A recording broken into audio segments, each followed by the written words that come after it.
The woods behind Mary Jane's house did not make her feel safe. They were thick with old, twisted trees, whose branches scratched at her like bony fingers. The crescent moon overhead did not provide much light for her to see, so as she ran, she couldn't avoid the harsh brush or the sharp rocks jutting from the ground. Her bare feet caught on something, maybe a root or a stone, sending her tumbling to the ground. She lay there on the cold grass for just a moment, too scared and weak to pull herself up. Sweat made the cuts from the branches and thorns sting, adding to the pain from old and new bruises on her body.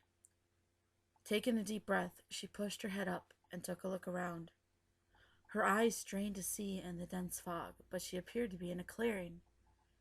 Pain shot up her arms and back as she got to her feet and brushed the dirt off her thin cotton dress. What sounded like a bird cried out as it leapt from one branch to another.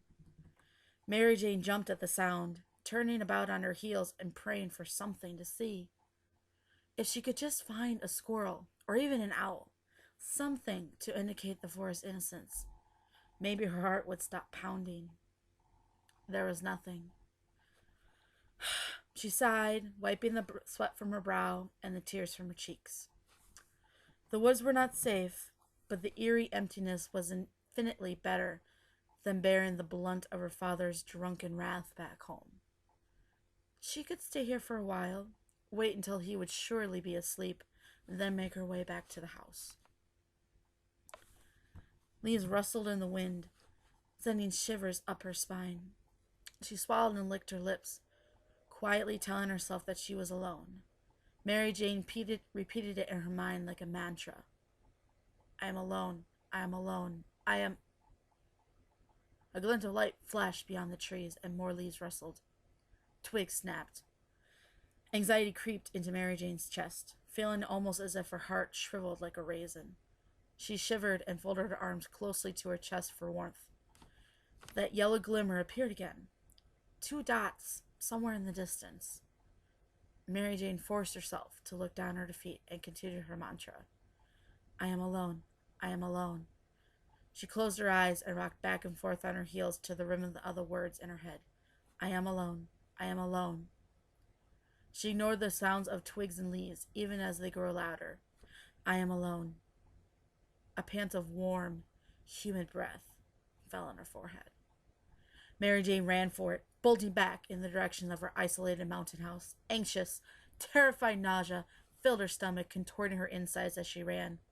Tears escaped and her eyes escaped and obscured her sight even further.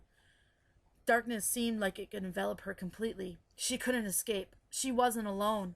She wasn't going to make it. Mary Jane stopped under the light of her back porch. She could hear nothing but static from the old TV inside, along with her father's faint snores. With a sigh of relief, she climbed up the porch stairs to the screen door. The steps creaked under her feet. Resting her head against the screen door, she wondered where she would go now that the woods were no longer the lesser of two evils. Taking a deep breath, she opened the door and stepped inside.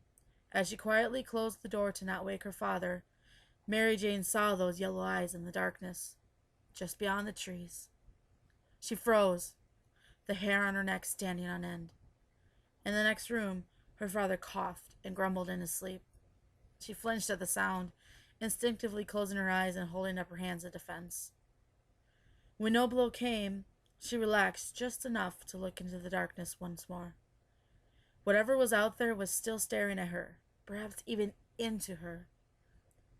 Her heart was pounding. Mary Jane took a step away from the door. Her hand lingered on the latch for a moment, but she pulled away, leaving it hanging. If there was nowhere to go, then it could come for her.